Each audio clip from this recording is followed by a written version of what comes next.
Hello friends, आप सभी का स्वागत है सोनू एग्जामिनर यूट्यूब चैनल पे। दोस्तों ये वीडियो आप सभी के लिए काफ़ी ज़्यादा इंपॉर्टेंट रहने वाली है, क्योंकि इस वीडियो में डिस्कस करेंगे आरआरबी ग्रुप डी 2025 वाली वैकेंसी के एग्ज़ाम डेट को लेकर के कि भाई साहब इसके एग्ज़ाम कब से शुरू हो रहे हैं। और आप सभी को दोस्तों एक नया अपडेट देखने को मिल रहा होगा कि इसमें दोस्तों वैकेंसियाँ इस बार इंक्रीज होने वाली है, यानी कि इस वैकेंसी में इस बार वैकेंसियाँ इंक्रीज होंगी। तो आप सभी दोस्तों को इस वीडियो के अंदर कंप्लीट इन्फॉर्मेशन मिलेगी कि इसके एग्जाम किस मंथ से शुरू होंगे, वैकेंसियां इंक्रीज होंगी तो कितनी वैकेंसियां इंक्रीज होकर के आपकी टोटल कितनी वैकेंसियां हो जाएंगी। और इसके अलावा दोस्तों बात करेंगे कि पार्ट 2 आपका फिजिकल होगा, यानी कि CBT 1 एग्जाम होगा, यानी कि CBT 1 एग्जाम होगा दोस्तों पार्ट 1 में होने वाला है, जिसमें मैथ, रीजनिंग, जीके और साइंस आपका होगा। करंट अफेयर भी दोस्तों उसमें इंक्लूड है, करंट अफेयर को नहीं भूलना है, करंट अफेयर आपको जरूर पढ़ना है। करंट अफेयर की बात करूँ तो दोस्तों आपके पेपर में सीधे सीधे 5 से 6 क्वेश्चंस आपके पेपर में छपने वाले हैं, ठीक है, यानी कि 5 से 6 क्वेश्चंस आपके पेपर में छपने वाले हैं 100% गारंटी के साथ में। अगर आपका जब पेपर होगा ना दोस्तों, तो आप जब पेपर देने जाओगे पेपर हॉल में, तो वहां पर देखना कि करंट अफेयर के आपके पेपर में क्वेश्चंस मिलेंगे 5 से 6 क्वेश्चंस, जो कि रेलवे ग्रुप डी 2025 का एग्जाम होगा तब, ठीक है। अब देखो बात करेंगे इस वीडियो के अंदर तीनों पॉइंटों को लेकर के, तो सभी दोस्तों को इस वीडियो के अंदर कंप्लीट इन्फॉर्मेशन मिलेगी तीनों पॉइंटों के अकॉर्डिंग। तो सभी दोस्त वीडियो के लास्ट तक जरूर बने रहेंगे। अगर दोस्तों चैनल के ऊपर पहली बार है तो चैनल को जरूर सब्सक्राइब करके बेल आइकन को प्रेस कर लेना, जिससे कि आप सभी को अपने इस चैनल के माध्यम से आरआरबी ग्रुप डी 2025 के अकॉर्डिंग कंप्लीट इन्फॉर्मेशन समय समय पर मिलती रहे। तो चलिए दोस्तों ज़्यादा टाइम वेस्ट ना करते हुए वीडियो को आगे की तरफ कंटिन्यू कर लेते हैं। देखिए दोस्तों सबसे पहले बात करते हैं पॉइंट 3, यानी कि आपका फिजिकल। पार्ट 2 में दोस्तों आपका फिजिकल होगा। अभी स्टार्टिंग में हमने डिस्कस किया था कि आपका दोस्तों CBT 1 एग्जाम होगा, जिसमें पार्ट 1 रहने वाला है, जिसमें दोस्तों आपका एग्जाम होगा, ठीक है। कंप्यूटर बेस्ड टेस्ट होगा, कोई दिक्कत वाली बात नहीं है। और उसमें मैथ, रीजनिंग, जीके, साइंस ये आने वाले हैं 4 सब्जेक्ट, और करंट अफेयर उसमें इंक्लूड है भाई साहब, ठीक है। उसके बारे में डिस्कस करेंगे आगे चल करके कि आपको करंट अफेयर और मैथ, रीजनिंग, जीके, साइंस को किस तरह से मैनेज करना है, किस तरह से उनको पढ़ना है, किस तरह से उनको ट्रैगल करें जिससे कि बढ़िया तरीके से स्कोर बन पाए, ठीक है, यानी कि पार्ट 1 में। तो आगे चल करके डिस्कस करेंगे, टेंशन मत लीजिए। सबसे पहले बात करते हैं यहाँ पर फिजिकल के बारे में। अब देखो पुरुषों के बारे में अगर बात करें ना, तो दोस्तों 100 मीटर आपको यानी कि पैदल चलवाया जाएगा, 100 मीटर, ठीक है। अब 100 मीटर ऐसा नहीं है कि आप यूं ही चले जाओगे, कुछ उठवा करके लेके जाना पड़ेगा भाई। देखो जैसे कि यहाँ पर अगर बात करूँ तो 35 किलो का वजन, यानी कि 35 किलो का वेट अपनी पीठ के ऊपर रख कर 100 मीटर आपको चलना है, और वो भी 2 मिनट में कंप्लीट करना है। कितने मिनट में? 2 मिनट में कंप्लीट करना है, ठीक है, यानी कि आपका 2 मिनट में कंप्लीट करना है। अगर आप नहीं कर पाते हो तो फिर आपको दोस्तों 1 चांस दिया जाएगा, यानी कि 1 चांस जरूर मिलेगा।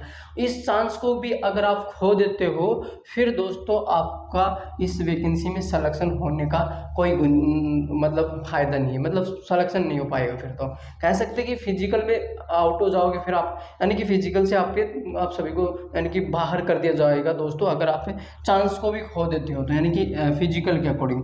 फिर दूसरा पॉइंट फिजिकल में ये रहेगा पुरुषों के लिए कि आपका रनिंग होगा 1000 मीटर, ठीक है दोस्तों, 1000 मीटर 4 मिनट 15 सेकेंड में आपको तय करना है। बस ये 2 पॉइंट होने वाले हैं, इसके अलावा फिजिकल में कुछ नहीं होगा। फिजिकल नॉर्मल है, ठीक है, और ये जो फिजिकल डेटा है ना वो महिलाओं के साथ होगा। बट महिलाओं के साथ क्या होगा कि यहाँ पर 20 केजी दे रखा है, ठीक है, 20 केजी वजन अपनी पीठ पे उठा करके महिलाओं को, और 100 मीटर 2 मिनट में तय करना है, ठीक है। और यहाँ पर 1000 मीटर महिलाओं को रनिंग करनी है, जिसमें 5.5 मिनट मिलेंगे। कितने? 5.5 मिनट मिलेंगी। ये महिलाओं का दोस्तों फिजिकल है, नॉर्मली फिजिकल, कोई दिक्कत वाली बात नहीं है। अब देखो वैकेंसियाँ इंक्रीज डेटा को लेकर के डिस्कस करते हैं कि आपकी जो वैकेंसियाँ इंक्रीज हो रही हैं वो दोस्तों लगभग 10,000 प्लस आपकी वैकेंसियाँ इंक्रीज हो रही हैं। कितनी? 10,000 प्लस आपकी दोस्तों इस बार वैकेंसियाँ इंक्रीज होंगी। और वैकेंसियाँ 10,000 प्लस वैकेंसियाँ इंक्रीज होने वाली है, जिसमें से 6,000 प्लस वैकेंसियाँ होंगी दोस्तों नॉन ITI, यानी कि नॉन ITI कैंडिडेट है उनके लिए दोस्तों 10,000 प्लस 10,000 में से 6,000 उनकी हैं, और बाकी 4,000 वैकेंसियां हैं वो दोस्तों ITI जो कैंडिडेट है उनके लिए रहने वाली है। ठीक है, ये दोस्तों आपकी वैकेंसियाँ डिटेल है कि आपकी वैकेंसियाँ इंक्रीज हो रही हैं। वैकेंसियाँ इंक्रीज होने के बाद में कंप्लीट तरीके से आपको इन्फॉर्मेशन दी जाएगी कि आपके एग्जाम ग्रुप डी का कब होने वाला है। ठीक है, अगर हम एग्जाम डेट को लेकर के डिस्कस करें तो आप सभी को पता है कि इस वीडियो के अंदर हम डिस्कस करेंगे एग्जाम डेट को लेकर के, जो कि एक्सेप्टेड डेट रहने वाली है। ठीक है, ऐसा नहीं है कि रेलवे की तरफ से क्लियर हो गया हो वो वही डेट बता दे। अभी रेलवे की तरफ से कोई पॉइंट क्लियर नहीं है एग्जाम डेट को लेकर के, बट ये कह सकते हैं कि जो आपके एग्जाम होंगे ना वो दोस्तों देरी से होंगे, लेट होंगे। ठीक है, यानी कि उनमें टाइम लगेगा एग्जाम लेने में रेलवे को। ठीक है, अब रेलवे जब एग्जाम लेगा तो आपको अपडेट तो कर ही देगा, कोई दिक्कत वाली बात ऐसी है ही नहीं। अब देखो दोस्तों, बात करते हैं यहाँ पर कि एग्जाम डेट है। एग्जाम डेट के अकॉर्डिंग मैं डिस्कस करूँ ना तो जो आपके एग्जाम होंगे ये भाई साहब अक्टूबर में होंगे। कब दोस्तों? अक्टूबर में दोस्तों आपके एग्जाम शुरू होंगे। इससे पहले कतई गुंजाइश नहीं है कि आपके एग्जाम शुरू हो जाए। क्यों कह रहा हूँ? क्योंकि दोस्तों आप सभी को पता है कि NTPC का एग्जाम बाकी है भाई साहब। 12th लेवल, ग्रेजुएट लेवल, इनका एग्जाम क्लियर होने के बाद फिर दोस्तों ग्रुप डी का नंबर आएगा। ठीक है, फिर ग्रुप डी के बाद में आएगा ALP 2025 वाली जो नई वैकेंसी का फॉर्म अप्लाई हो रहा है ना, उसका दोस्तों ग्रुप डी के बाद में दोस्तों उसका भी एग्जाम कंडक्ट करवा लिया जाएगा। ठीक है, अब देखो एग्जाम डेट के बारे में हमने डिस्कस किया कि अक्टूबर में हो रहा है और वो भी 15 अक्टूबर के बाद शुरू होगा, इससे पहले कोई गुंजाइश नहीं है।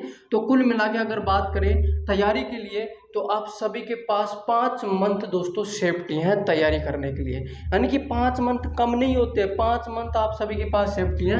अगर हम बात करें स्टडी पॉइंट को लेकर कि 5 मंथ को किस तरह से यानी कि इनको यूज करें, इन 5 मंथ को किस तरह से यूज करें जिससे कि बढ़िया तरीके से यानी कि पार्ट 1 में स्कोर बन जाए और पार्ट 1 अपना क्लियर। अब देखो बात करते हैं यहाँ पर 100 नंबर का होगा आप सभी का टेस्ट। ठीक है, 100 नंबर का पार्ट। अब इसमें क्या क्या होगा तो देखो दोस्तों, अगर बात कर ले सबसे पहले तो आपको क्या करना है कि 2 मंथ तो बढ़िया तरीके से आप सभी को अपना सिलेबस कंप्लीट करना है। 2 मंथ में साथ साथ में यानी कि 2 मंथ करना है और इन्हीं 2 मंथ में साथ साथ में आपको क्या करना है कि आपका जो प्रीवियस पेपर है ना रेलवे की 2018 में रेलवे ग्रुप डी की वैकेंसी आई थी। ठीक है, उसका पेपर हुआ है और आपका यानी कि 2021 में NTPC का पेपर हुआ है। किसका? NTPC का। ठीक है, इसके अलावा हाल फिलहाल में आपका ALP का भी एग्ज़ाम हो लिया। ठीक है, और आपका दोस्तों यानी कि पैरामेडिकल का तो एग्ज़ाम होगा ना, इसके अलावा और भी बहुत सारी वैकेंसियों का एग्ज़ाम पहले हो चुका है। उन वैकेंसियों के प्रीवियस पेपर आपको उठाने 5 साल के लगभग। ठीक है, 5 साल के प्रीवियस पेपर उठा लो, उन पेपरों को वेरीफाई करो, क्वेश्चंस को देखो और क्वेश्चंस की लैंग्वेज और मैथ में तो भाई साहब यानी कि डाटा देखा ना कि क्वेश्चंस में किस लेवल का डाटा पूछा जा रहा है। बड़ा बड़ा डाटा पूछा जा रहा है कि छोटी छोटी संख्या देकर के क्वेश्चंस पूछ रहा है या बड़ी बड़ी संख्या देकर के क्वेश्चंस पूछ रहा है। ये तमाम जो बातें हैं आप प्रीवियस पेपरों में ही देख पाओगे। यानी कि प्रीवियस पेपरों से आपको काफ़ी ज़्यादा मदद मिलेगी, काफ़ी ज़्यादा आपको फ़ायदा होने वाला है। अगर आप प्रीवियस पेपरों पर काम करोगे ना तो डेफिनेटली 70% आपका सिलेबस क्लियर हो जाएगा 2025 ग्रुप डी वाली वैकेंसी का। ठीक है, 70% गारंटी साथ कह रहा हूँ, 100% गारंटी के साथ कह रहा हूँ कि 70% सिलेबस आप दोस्तों क्लियर कर लोगे। प्रीवियस पेपर पढ़ लो 5 साल के हर वैकेंसी में रेलवे के। ठीक है, जैसे कि ALP के 5 साल के पढ़ लो, ग्रुप डी के 5 साल के पढ़ लो, NTPC के 5 साल के पढ़ लो, इसके अलावा टेक्नीशियन 5 साल के पढ़ लो। ठीक है, तो डेफिनेटली कह सकता हूँ कि पार्ट 1 यानी कि आपका जो CBT 1 होगा ग्रुप डी का वो क्लियर कर दोगे आप। ठीक है, बस ज़्यादा कुछ नहीं होगा और क्वेश्चंस का तो लेवल है ना दोस्तों वो नॉर्मल नहीं रहने वाला। ठीक है, ऐसा मत समझना कि बहुत ईजी आएगा कर देंगे, कोई दिक्कत नहीं है। क्वेश्चंस का लेवल दोस्तों CGL से भी हाई लेवल का होने वाला है। अब तुम देखना कि 2018 में जो क्वेश्चंस आए हुए ना और इस बार जो आपके पेपर में क्वेश्चंस आ रहे हैं उनको मिला लेना, काफ़ी ज़्यादा डिफरेंस देखने को मिलेगा। क्योंकि आप सभी को पता है कि कंपटीशन बहुत ज़्यादा है, तो इसी कारण से आपका दोस्तों पेपर में क्वेश्चंस का लेवल होगा वो भी दोस्तों हाई रहने वाला है। ठीक है, तो ये थी आप सभी के लिए railway group D 2025 complete information. इसके अलावा फिर भी किसी तरह का डाउट बनता है इस वैकेंसी को लेकर किसी भी तरह का डाउट बना हुआ है आपका तो कमेंट कर देना, आपको रिप्लाई मिल जाएगा। फिर मिलते हैं नए अपडेट के साथ। जय हिंद, वंदे मातरम।